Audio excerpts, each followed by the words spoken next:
His throat, his trachea should be caught in there. I should typically drive him down with the impact, and I get in through here. So I'm cutting off both carotid sinuses. I seal it in like this, and then as I squeeze, I press his head down. I don't actually leave it here. I start to press it down. As I pull back with my shoulder blade, I push down with this, and it starts to put a lot of pressure really quick. You can be out in approximately 2 to 3 seconds when he hits you hard. He goes like this, so you have to have a reflex when he gets put on you. Is that more of a blood choke if they go out that fast? I just assume they know how to do that. If they don't, then I'll just be disappointed in them. It is a blood choke. Yes. The impact that Sal's talking about, if I can borrow your arm, kind of? Okay, I'll be gentle. Okay. What you're doing is you're shooting diagonally across to the other quarter mark. Okay? Like so. Boom. This way. Except you're not hitting their shoulder, you're hitting their neck. Okay. If this was his neck, I just want you to note how hard that hits. Okay?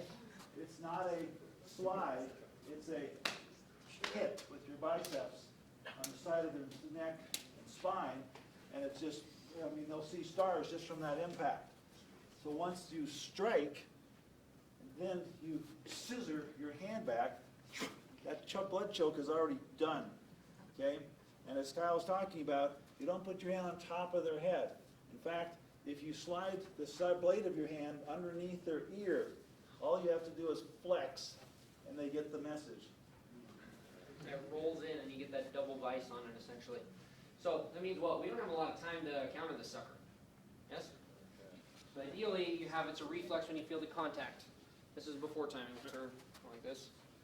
As it comes in, he falls into it. I'm tucking my chin to protect my throat. I'm turning, hammer fisting to the groin, elbow up through, punch down through the solar plexus phrenic nerves for those who heard earlier, and then, go from there. So it's just going to be... It's actually pretty difficult. We can do a little test run. He won't hit me as hard as I can. I obviously won't either, but I'm going to try to come over and see if I can just get around it.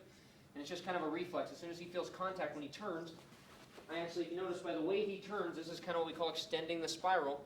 What I would really like for his head to do is to come here, to get shorter.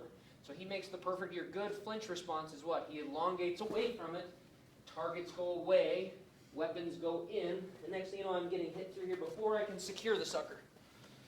That would be ideal, so we'll start with that, I'd say. Yeah. Here, I'm coming and I'm driving through to make it so they no longer have a base to apply power. It's not just stationary going and hitting where they can still do things. It's driving through and then Doing going it, through hips the- back with it. Yes, because what's that doing? That's powering my shot.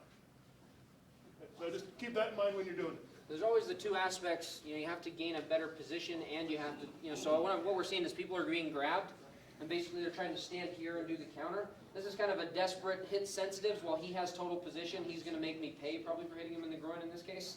After I hit him, because he can do what? He can shin me back and I'm in trouble. So the worst thing that can happen for him when he starts to reach over me is that his hips get blown out. Can he actually now, what's the range of his arm? He gets much weaker outside of elbow range, right? So by pressing, what he's talking about, my hips press into him, even if I don't get a great hit, it still avoided what? The choke isn't cinching on me. And that's why also Bruce is driving his elbow in and up. So even if it doesn't hit the guy, it does what? It keeps the press, and now I'm back into normal fighting. That's where we'd like to stay. We never got tied. We disabled the hold, we got into normal fighting. We're not tied up.